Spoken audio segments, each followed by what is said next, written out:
Take legal S4 channel पर मैं Rajendra Shah advocate आप लोगों का स्वागत करता हूं।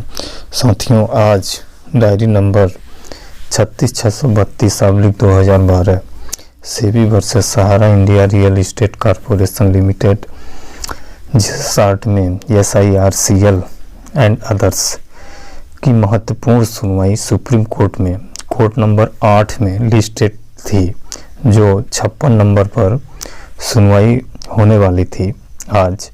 और आज कुछ न कुछ जजमेंट होने वाला था, क्योंकि आज तीन प्रकरण लिस्ट हुए थे, लेकिन कतिपय कारणोंवश आज कोई कार्रवाई नहीं हो सकी। लेकिन फिर भी विश्वस्त सूत्रों से जानकारी जो आ रही है कि आज की सुनवाई को स्थगित करके 7 दिसंबर नियत किया गया है। आज की जो सुनवाई थी वो डबल बेंच में लगी थी। अब जो 7 दिसंबर को सुनवाई होने जा रही है वो ट्रिपल बेंच में लगेगी तथा इस पे माननीय सुप्रीम कोर्ट ने ये भी बोला है कि जो भी आप प्रकरण चाहते हैं कि तत्काल निराकरण हो, उन प्रकरणों को आप लोग लिस्टेड कराएं और नॉमिनेट करें, ताकि उन प्रकरणों की शीघ्र सुनवाई हो सके। तो इस तरह से आज का जो अपडेट है वो 7 हो चुका है।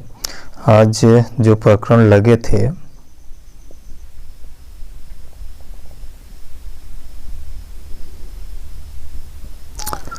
उन प्रकरणों को हम देखें तो ये कोर्ट नंबर 8 में लिस्टेड थे, ये कोर्ट नंबर 8, और इसको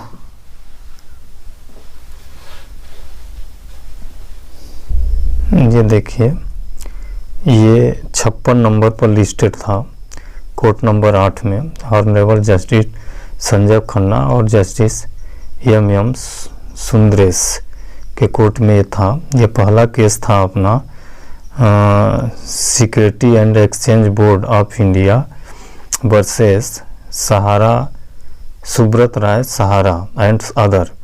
इसमें जो था जो मेंशन हुआ था वो कंटेम्प्ट पिटीशन 412/2012, कंटेम्प्ट पिटीशन 413 और कंटेम्प्ट पिटीशन नंबर 260/2013। जो प्रकरण इसमें लिस्टेड था ये था 159/484 2022, और ये भी 2022 में था, जिसमें आर्डर और डायरेक्शन के लिए था। एक तो इंटरवेनेंस एप्लीकेशन का था सुनवाई, और एक आर्डर और डायरेक्शन के लिए। आर्डर और डायरेक्शन क्या करना था कि क्या सेबी ने जो पैसा जमा किया है उस पैसे को रिटर्न करना चाहिए, या सेबी को और पैसा सहारा के द्वारा दिलाया जाए। ये मुख्य रूप से ये प्रकरण लगा था। दूसरा 56.1 यानी एक कनेक्टेड मैटर था Kamlesh Kumari Agarwal versus union of India. इसमें देखा जाए तो ये जो था for modification of order court order IA number 153315/22, ये मॉडिफिकेशन से संबंधित था, जो दिल्ली हाई कोर्ट ने NI पर रोक लगाया था। उस NI के विरुद्ध में इसमें एक एप्लीकेशन सहारा के द्वारा दिया गया है कि NI के आर्डर को मॉडिफिकेशन किया जाए, माने जो रोक लगाया गया है उसको हटा दिया जाए। ये पहला माने दूसरा मैटर था।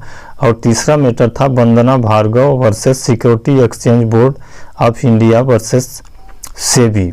ये इन प्रकरण में भी था। ये जो वंदना भार्गव हैं ये डायरेक्टर हैं सहारा के, तो इन्होंने संपत्ति अपना सेल करने के लिए ये आवेदन लगाए थे। तो इस मैटर पर सहारा माननीय सुप्रीम कोर्ट के द्वारा बोला गया कि क्या आप इस पर सुनवाई कराना चाहते हैं या इसको डिटाइजिंग कराना चाहते हैं, माने इसको सुनवाई से हटाना चाहते हैं। ये मैटर लगा था SEBI versus Sahara India real house corporation limited. ये 56(3) में है। इसमें जो था ये है ओनली यही लिखा गया है आर्डर्स डायरेक्शन, माने ये भी डायरेक्शन देने के लिए लगाया गया था। माने जो भी प्रकरण आज लिस्टेड हुए थे सहारा के वो सभी डायरेक्शन और आर्डर के लिए ही नियत थे। लेकिन चूंकि आज कोई आर्डर और डायरेक्शन नहीं दिया जा चुका, क्योंकि इसको ट्रिपल बेंच में लगाना था। वैसे भी ट्रिपल बेंच के लिए आदेश एक बार पहले ही हो चुका था, इसलिए माननीय जजेस ने इसको ट्रिपल बेंच में लिस्ट करने के लिए आर्डर दिया है और ये लिस्टिंग 7 दिसंबर को नियत किया गया है। यानी कि 7 दिसंबर से इस प्रकरणों की सुनवाई डे बाई डे होगी, पर डे होगी, और जब तक निराकरण नहीं हो जाता तब तक इसकी सुनवाई होती रहेगी। यही मेन 2 प्रकरण हैं, अपना ये 412 वाला और ये अपना Kamlesh Kumari versus union of India. इन दोनों में अगर सुनवाई हो गई तो सहारा की जीत ही मानी जाएगी। सहारा अगर ये पैसा वापस मिल गया और ये इस पर रोक हट गया तो हो गया, सहारा जीत गई। फिर हम निवेशकों का, हम कार्यकर्ताओं की जीत मानी जाएगी और सहारा फिर अपने सुचारू ढंग से काम करना चालू कर देगी। तो अब हमें बहुत ज़्यादा इंतज़ार नहीं करना है। आज 2 तारीख है, अब कल छुट्टी भी रहता है, शनिवार और रविवार 2 दिन की छुट्टी है। छुट्टी के बाद 7 तारीख को फिर लिस्ट है। अब निश्चित है कि 7 तारीख को अब सुनवाई होगी, क्योंकि आर्डर और डायरेक्शन सिर्फ इसमें देना है माननीय सुप्रीम कोर्ट को। इसमें आर्डर करना है कंप्लेंट वाले में, और ये कमलेश कुमारी वाले में डायरेक्शन देना है कि यानी मॉडिफिकेशन करना है आर्डर को, कि क्या माने ये जो रोक लगाया गया है वो रोक बरकरार रहेगा या कि रोक को हटा दिया जाएगा। तो अब आने वाले दिनों में अब ऐसा प्रतीत होता है कि हम लोगों को दिसंबर मंथ तक में सारे प्रकरणों का जजमेंट हो जाएगा। अब चाहे हम लोगों की जीत हो या हार हो, अगर हार होती है तो हम लोगों को अपनी अग्रिम रणनीति बनानी पड़ेगी, और अग्रिम रणनीति के तहत हम लोग सरकार से सहायता का मांग कर सकते हैं कि आप सहायता दीजिए, क्योंकि ये बहुत बड़ी कंपनी है, बहुत छोटी मोटी कंपनी है नहीं,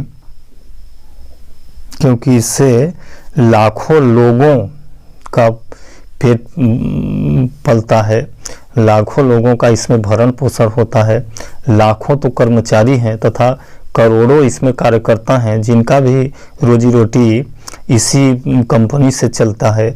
तो ऐसे जनहितकारी संस्था को, जिससे करोड़ों लोगों का रोजगार और व्यवसाय जुड़ा है, ऐसे संस्था को बचाने के लिए निश्चित रूप से निवेदन सरकार से किया जा सकता है, और ये भी उम्मीद जताया जा सकता है कि सरकार निश्चित रूप से इस संस्था को, जो करोड़ों लोगों का रोजगार दी है, करोड़ों लोगों की रोजी रोटी का प्रबंध की है, ऐसे संस्था के पक्ष में ज़रूर फैसला करेगी और इनकी मदद ज़रूर करेगी। वैसे तो अभी अगर सुप्रीम कोर्ट हमारे पक्ष में जजमेंट दे देता है तो शायद हमको मदद न लेना पड़े, क्योंकि एनआई खुल जाएगी तो नियमित रूप से कुछ न कुछ आय होना चालू हो जाएगा, अर्निंग चालू हो जाएगी, प्लस सेबी से जो पैसा पड़ा है वो पैसा रिटर्न हो जाएगा। अभी लगभग 14-15 हज़ार करोड़ रुपया रिटर्न होना है, तो 14-15 हज़ार करोड़ रुपए में से लगभग इसके 6-7 हज़ार ब्रांचेज हैं। सब ब्रांचों में अगर देखा जाए तो कम से कम नहीं तो 2-2 से 3-3, 4-4, 5-5 करोड़ रुपए एक ब्रांच को जाएगा। तो ऐसा नहीं है कि प्रत्येक ब्रांच में 5-5, 10-10 करोड़ से अधिक बकाया है। तो उसमें से जिनकी मैच्योरिटी हो गई है, जिनकी मैच्योरिटी बहुत लंबे समय से हो गई है, उनका हम भुगतान कर देंगे। फिर जो नज़दीक वाला है उनका भी धीरे धीरे जो अर्निंग होगी, जो पैसा आएगा, उनका भी भुगतान होना चालू हो जाएगा। इसके अलावा भी अगर भुगतान नहीं होता है तो अमली बेली वाला जो संपत्ति नीलामी वाला है वो मैटर चल ही रहा है, उस मैटर से, उसके नीलामी से भी जो पैसा आएगा उससे भी लोगों के निवेशकों का भुगतान कराया जा सकता है। यानी इस तरह से ये अपनी सहारा ग्रुप जो है वो बच जाएगी और पुनः अपना कार्य सुचारू रूप से कर पाएगी। हालांकि अभी ये अपडेट माननीय सुप्रीम कोर्ट के वेबसाइट से नहीं आया है। जैसे ही माननीय सुप्रीम कोर्ट के वेबसाइट पर कोई अपडेट या कोई नया जानकारी आता है तो हम आप लोगों को वीडियो बना के ज़रूर सूचित करेंगे। जो भी ये विश्वस्त सूत्रों से जानकारी मिली है कि 7 तारीख लिस्टेड किया गया है और ट्रिपल बेंच में लगाने का फैसला लिया गया है, तो ये मैं आप लोगों को बता रहा हूँ। वैसे जो भी माननीय सुप्रीम कोर्ट के साइड से अपडेट आएगा उसके बारे में हम आप लोगों को अवगत कराएंगे। तब तक के लिए आप हमें आज्ञा दीजिए। नमस्कार। कृपया हमारे चैनल को सब्सक्राइब कर लें और वीडियो को लाइक शेयर ज़रूर करें।